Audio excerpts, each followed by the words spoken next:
This deserted city is absolutely crawling with Anub'Zekt minions just waiting to ensnare you in their webs. That's right. Welcome back to Ara Kara, City of Echoes. Our first boss fight is against Avanoxx, a ravenous giant of a spider with quite the click at her beck and call. Voracious Bite. A series of nasty bites in the tank, with the last one increasing all damage taken by 50%. Tanks should plan a defensive for this. Healers, be prepared to keep an eye on your tanks for the duration of the damage taken debuff following each Voracious Bite.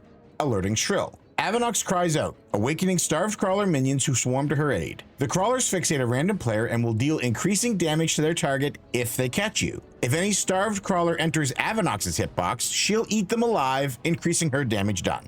Allowing her to feast will likely lead to a wipe, so utilize one of the two methods of dealing with the ads.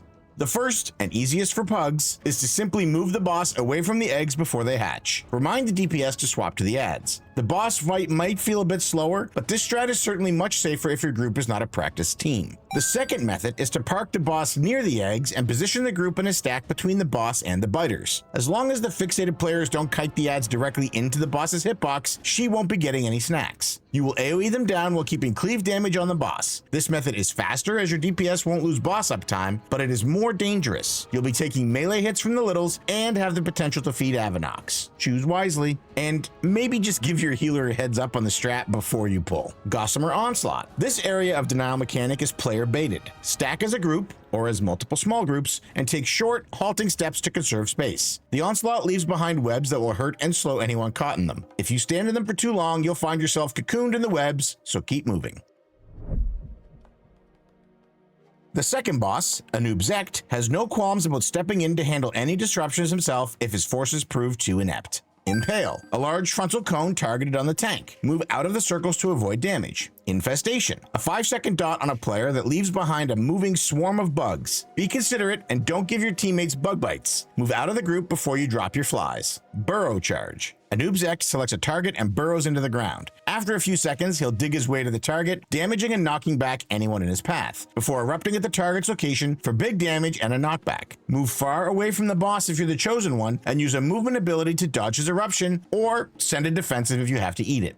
Eye of the Swarm. At 100 energy, the arena fills with bugs, leaving only one small safe zone right on the boss. This circle moves with the direction the boss is facing, so tanks steer carefully. Anub still casts Impale even during Eye of the Swarm, so designate one side, we like the right side, as the Impale side, to prevent the whole group from dodging Impale, flies, and a moving Eye of the Swarm circle. Throughout the fight, Anub'Zekt will summon web mages that will frequently stop to cast Silken Restraints. This pesky spell is a slow that eventually immobilizes the target entirely. Make sure to interrupt these casts and prioritize killing these ads whenever they spawn. Kikatal the Harvester is one of Anub'Zekt's Ascended, and she occupies a revered spot as the infamous final boss of this dungeon. Kikatal is charged with harvesting the black blood underneath the citadel and will stop at nothing to ensure she succeeds in her task.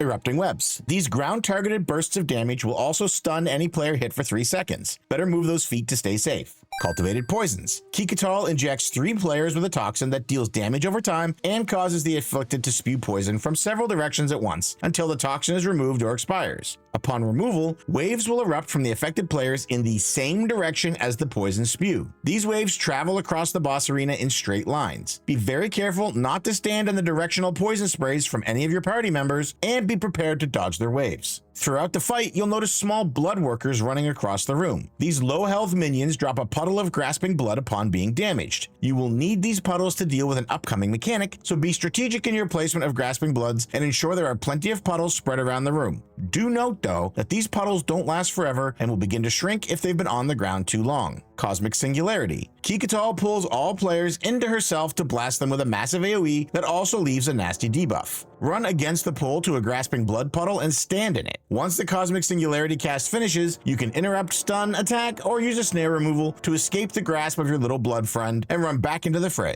Be sure you are not in a puddle that sits directly in Kikatal's hitbox, or you will be blasted away regardless. And that's Ara Kara, City of Echoes. This dungeon was voted back into the pool for Season 3 by the player base, and hopefully with these tips, you'll be able to make quick work of the Nerubians and collect your coveted Sackbrood trinkets. For more in-depth information on useful abilities and pathing, check out the weekly route at RaiderIO. If you enjoyed this guide, please like and subscribe for more Season 3 content from The War Within.